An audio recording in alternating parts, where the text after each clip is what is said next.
परस्वामी व्याप्तः कर्ता उपकारकः रक्षत्येव तदीयं मां कर्मार्चो गुरुदेवगः आपादमौलिपर्यन्तं गुरूणाम् आकृतिं स्मरेत् तेन विघ्नाः प्रणश्यन्ति सिद्ध्यन्ति च मनोरथाः।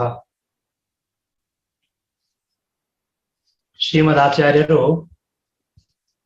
ಪರಮಾತ್ಮನ ಸ್ತೋತ್ರವನ್ನ ಮಾಡ್ತಾ ಇರುವಾಗ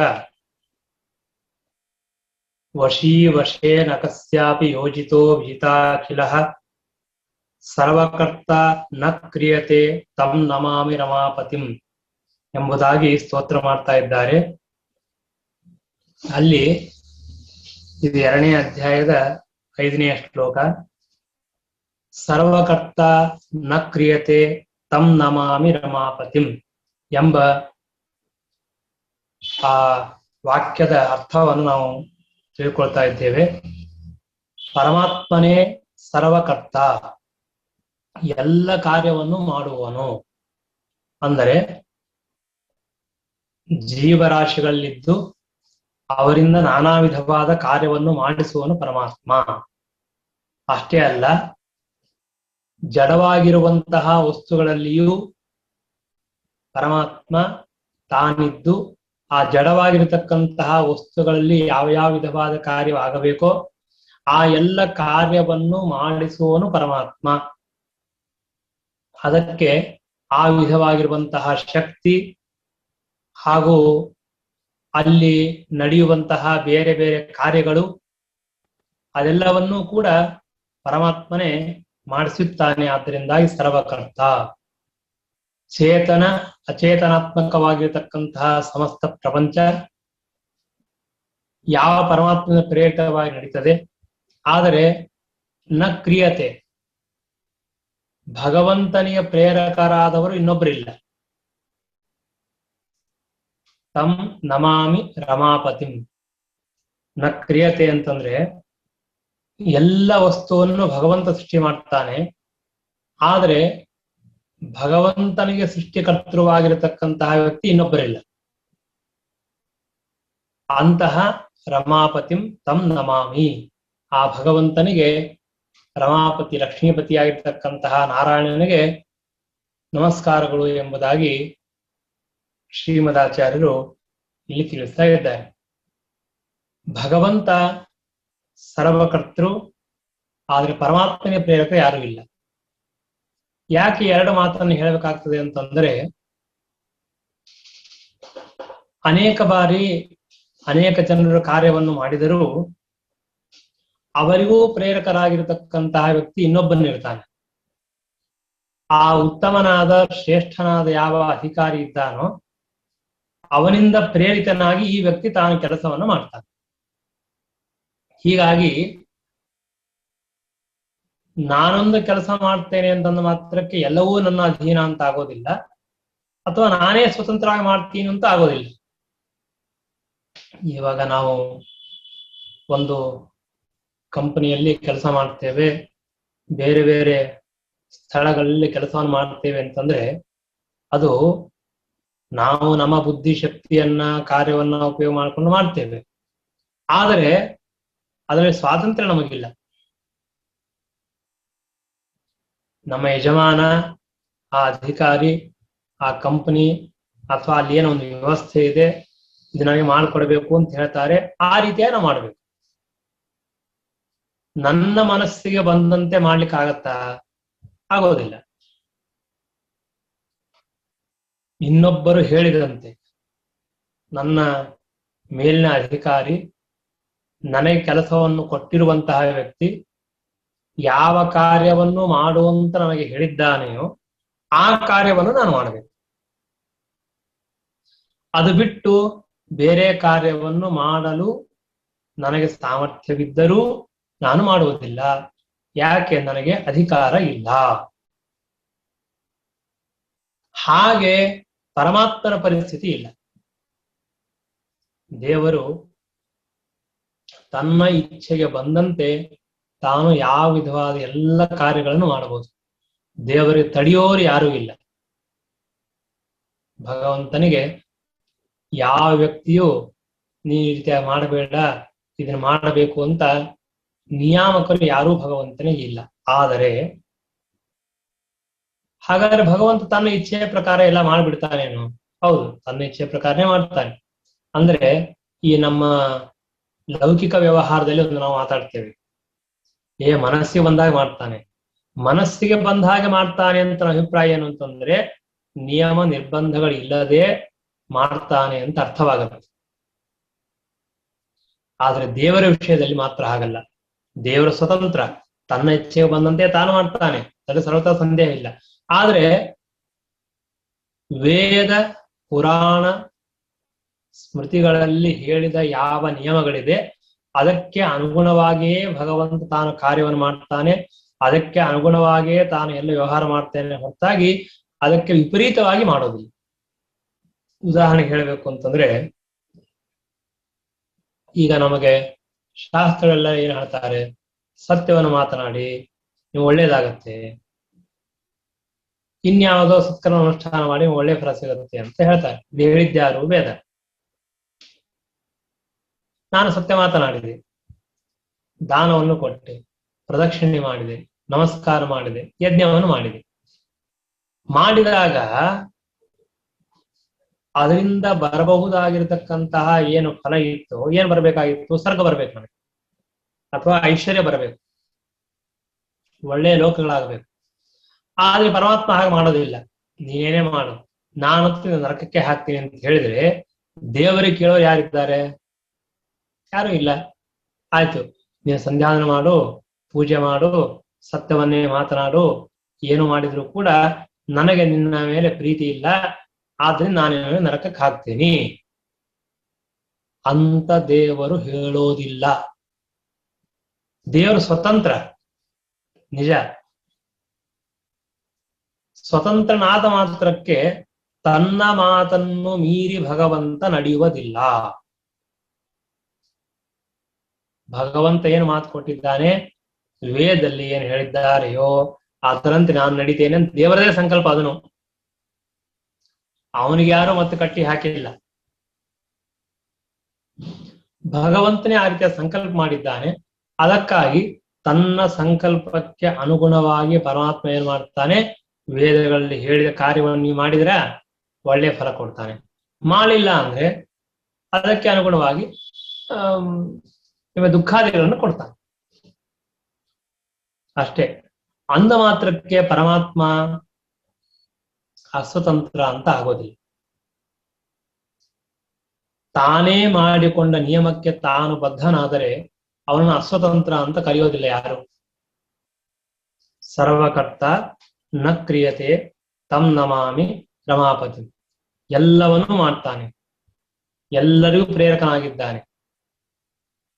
ಆದರೆ ಹೇಗೆ ಪ್ರೇರಕನಾಗಿದ್ದಾನೆ, ಯಾರ್ಯಾರು ಎಷ್ಟೆಷ್ಟು ಸತ್ಕರ್ಮ ಮಾಡಿದ್ದಾರೋ ಅದಕ್ಕೆ ತಕ್ಕ ಫಲ. ಅದಕ್ಕೆ ವಿಪರೀತವಾಗಿ ಪರಮಾತ್ಮ ಎಂದೂ ಮಾಡೋದಿಲ್ಲ. ಲೋಕದಲ್ಲಿ ನಾವು ಎಲ್ಲ ನೋಡ್ತೇವೆ. ಇವತ್ತಿನ ಒಟ್ಟಾರೆ ಗೌರ್ಮೆಂಟು, ಸರ್ಕಾರ ಯಾರು ಯಾವ ಶಿಕ್ಷೆ ಕೊಡಬೇಕು ಏನು ಅಂತ ಎಲ್ಲ ಗೊತ್ತಿರುತ್ತೆ. ಆ ರೀತಿಯ ಶಿಕ್ಷೆ ಆಗೋದಿಲ್ಲ. ಯಾಕೆಂದ್ರೆ ಅವನಿಗೆ ಬೇಕಾದ ವ್ಯಕ್ತಿ ಅಂತಂದ್ರೆ ಶಿಕ್ಷೆ ಕೊಡೋದಿಲ್ಲ ಅವನು. ಹಾಗೆ ಪರಮಾತ್ಮ ತಪ್ಪು ಮಾಡಿದರೂ ಶಿಕ್ಷೆ ಕೊಡೋದಿಲ್ಲ ಅಂತ ಇಲ್ಲ.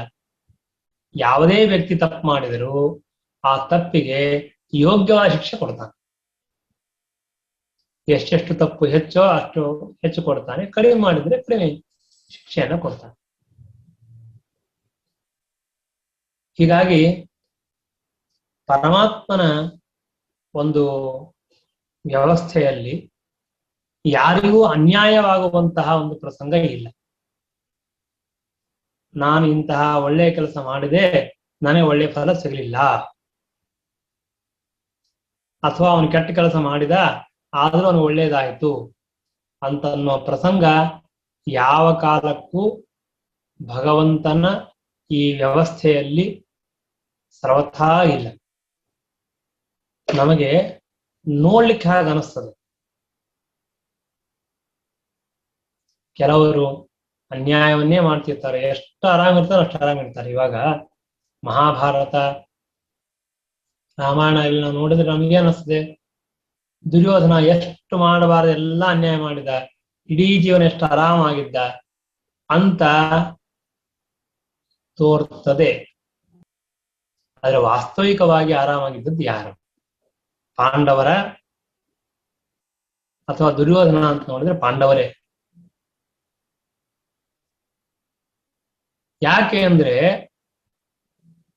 ನೀವು ಪಾಂಡವರ ಚರಿತ್ರೆಯಲ್ಲಿ ಕೇಳ್ತೀರಿ, ಏನದು, ಪಾಂಡವರು ಅರಣ್ಯಕ್ಕೆ ಹೋದರೂ ಕೂಡ ಪ್ರತಿನಿತ್ಯ 80,000 ಸನ್ಯಾಸಿಗಳು ಅವ್ರ ಜೊತೆಗೆ ಇದ್ರು. ಅದು ಬಿಟ್ಟು ಇನ್ನೂ ಬೇರೆ ಋಷಿಗಳೆಲ್ಲ ಇದ್ರು.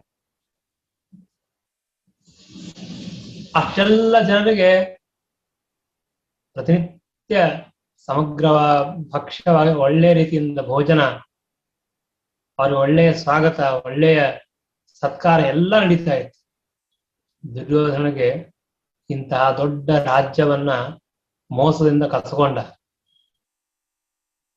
ಅನ್ಯಾಯ ಮಾಡಿ ತೆಗೆದುಕೊಂಡ. ಆದ್ರೆ ಅವನಿಗೆ ಲಾಭವಾದದ್ದೇನು? ಅವನಿಗೆ ಸಂತೋಷ ಇತ್ತ? ಇಲ್ಲ. ಯಾವಾಗಲೂ ಅವನಿಗೆ ಟೆನ್ಷನ್, ಹೊಟ್ಟೆಯುರಿ. ಧರ್ಮರಾಜಾದಿಗಳು ಅರಣ್ಯಕ್ಕೆ ಹೋದರೂ ಕೂಡ ಇಷ್ಟು ಸಂತೋಷ ಇದ್ದಾರ ಅಂತ ಅವನಿಗೆ ದುಃಖ ಆಗ್ತಿತ್ತೆ ಹೊರತಾಗಿ ಸುಖ ಇಲ್ಲ. ಅವನು ಒಂದು ನೆನಪಿಟ್ಟುಕೊಳ್ಳಿ, ದುಷ್ಟರಿಗೆ ಯಾವತ್ತೂ ತೃಪ್ತಿ ಇರೋದಿಲ್ಲ, ಯಾವತ್ತೂ ಸಂತೋಷ ಇರಂಗಿಲ್ಲ. ಅವನಿಗೆ ಯಾವಾಗಲೂ ಒಂದಿಲ್ಲ ಒಂದು ರೀತಿಯ ಚಿಂತೆ, ಒಂದಿಲ್ಲ ಒಂದು ರೀತಿಯ ಕಷ್ಟ ಇರತ್ತೆ, ಆದ್ರೆ ಹೊರಗಡೆ ಹೇಳೋದಿಲ್ಲ ಅಷ್ಟೇ. ಕೊನೆಗಿನ ಮನುಷ್ಯನಿಗೆ ದೇಹದಲ್ಲಿ ರೋಗವಾದರೂ ಇರ್ತದೆ, ಅದು ಯಾರಿಗೆ ಗೊತ್ತಾಗ್ತದೆ?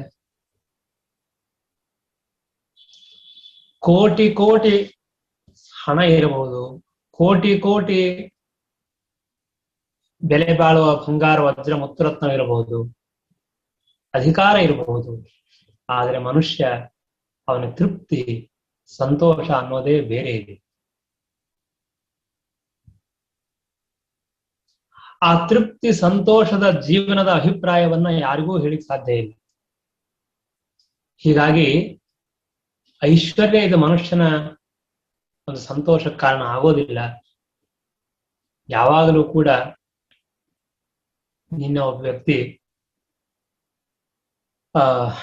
ಒಂದು ಮಾತನ್ನ ಹೇಳ್ತಾ ಇದ್ದ,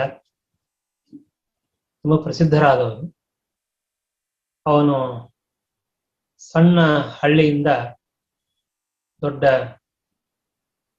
ಊರಿಗೆ ಬಂದವನು. ಸಾಮಾನ್ಯವಾಗಿ ಇವತ್ತೆಲ್ಲ ಏನಾಗ್ತಾ ಇದೆ ಅಂತಂದ್ರೆ, ನಾವು ಅಥವಾ ನಮ್ಮ ಹಿಂದಿನವರೆಲ್ಲ ಇವತ್ತು ಚೆನ್ನೈಯೊಳಗೆ ಬೇಕಾದಷ್ಟು ಜನ ಇದ್ದೇವೆ. ನಮ್ಮ ಹಿಂದಿನವರು ನೋಡಿದ್ರೆ ಅವರು ಸುತ್ತಮುತ್ತಲಿನ ಯಾವುದೋ ಒಂದು ಹಳ್ಳಿಯಲ್ಲಿ ಊರಲ್ಲಿ ಇರ್ತಾರೆ. ಆ ಗ್ರಾಮ ಈ ಗ್ರಾಮ, ಅಲ್ಲಿ ಒಂದು ಹೊಲ, ಬಾವಿ, ನೀರು ಏನೋ ಇರುತ್ತೆ. ಅದೆಲ್ಲ ಬಿಟ್ಟು ಅಲ್ಲಿ ಅನೇಕ ಬಂಧು ಬಾಂಧವರೆಲ್ಲ ಬಿಟ್ಟು ನಾವು ಬಂದು ಮನುಷ್ಯ ಅವನ ಜೀವನ ಏನೋ ನಡೀತದೆ, ಆಗ್ತಾ ಇರ್ತದೆ. ಅವರು ತುಂಬಾ ಚೆನ್ನಾಗಿ ಒಂದು ಇಂಟರ್ವ್ಯೂ ಒಂದು ಮಾತು ಹೇಳಿದ್ರು. ಅವನು ತಾನು ಊರಿಗೆ ಹೋದ, ಹಳ್ಳಿ ಊರಿಗೆ.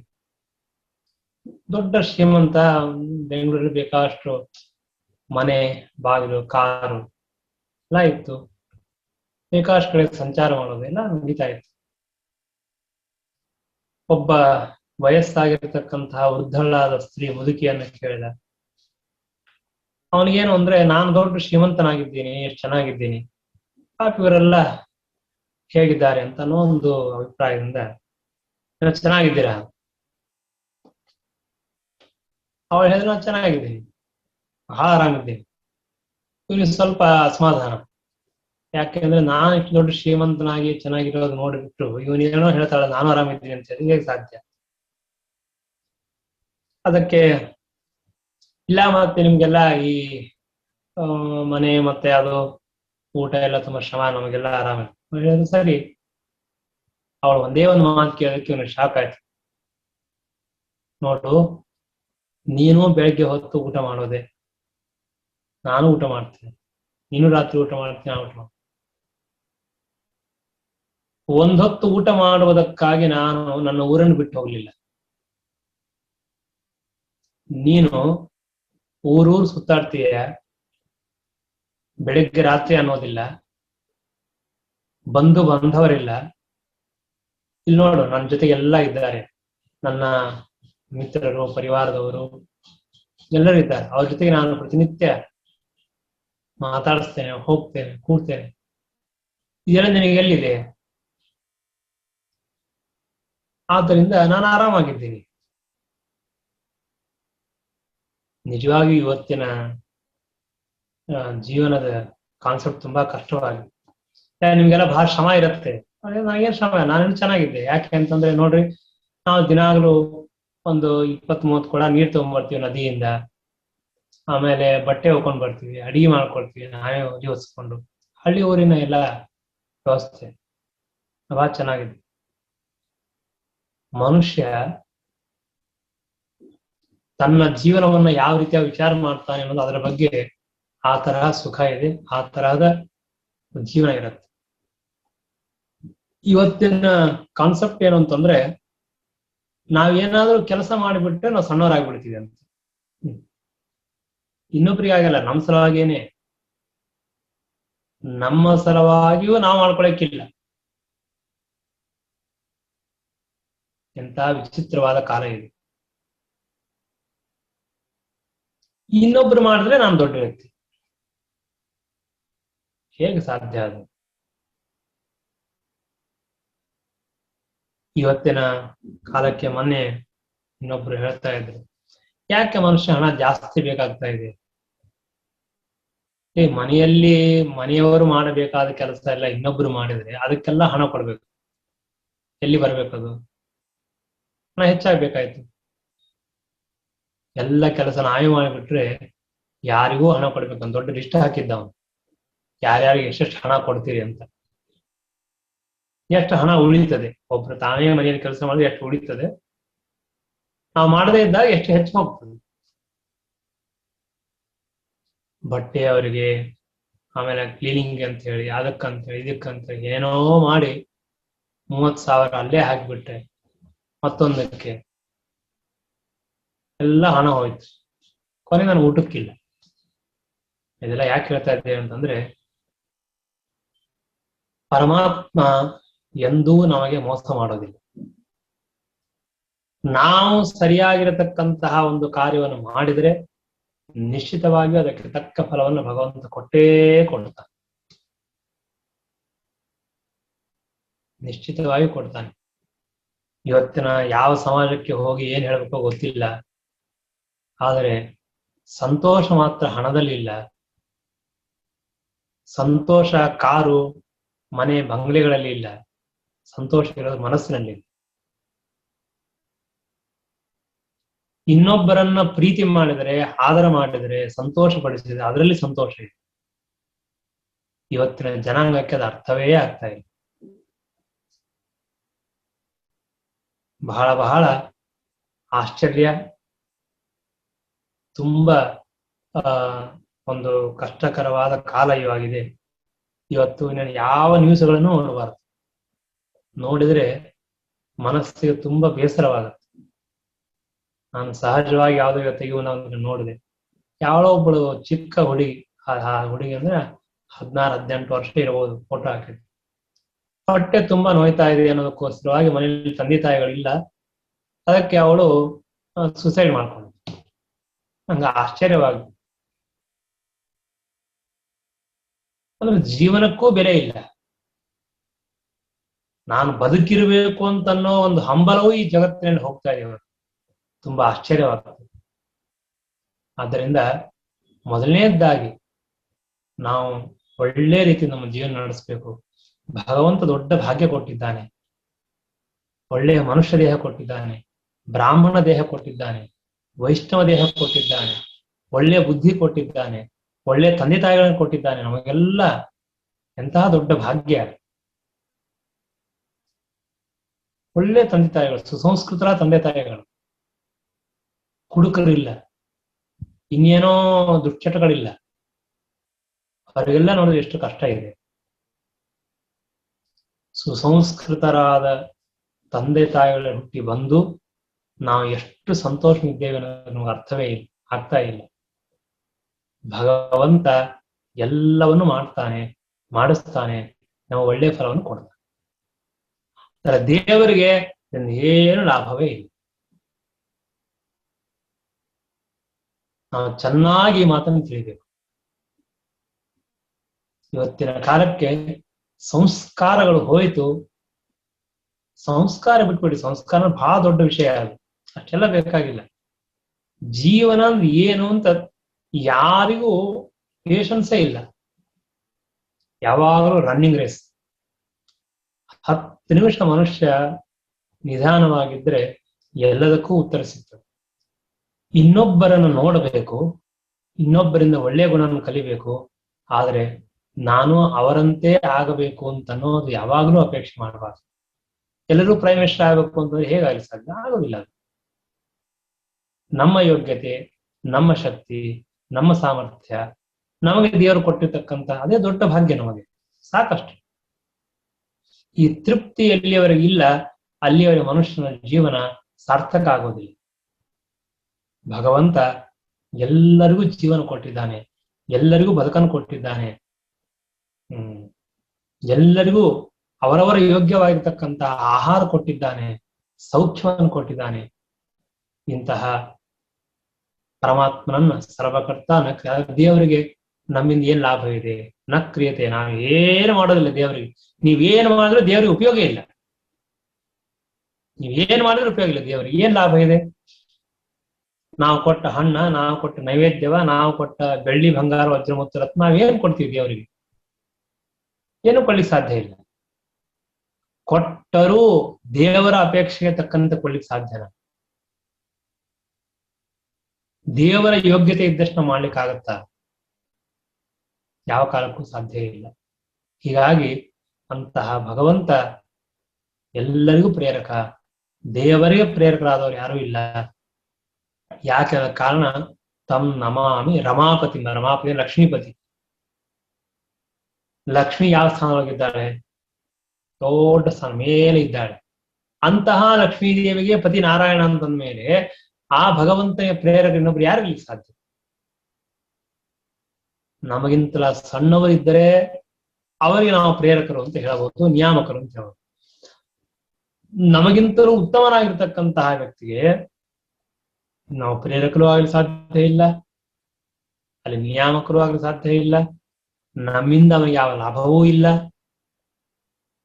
ಅಂದ ಮೇಲೆ ಅಂತಹ ಭಗವಂತನನ್ನ ಯಾವಾಗಲೂ ಚಿಂತನೆ ಮಾಡಬೇಕು, ಯಾವಾಗಲೂ ಚಿಂತನೆ ಮಾಡಬೇಕು.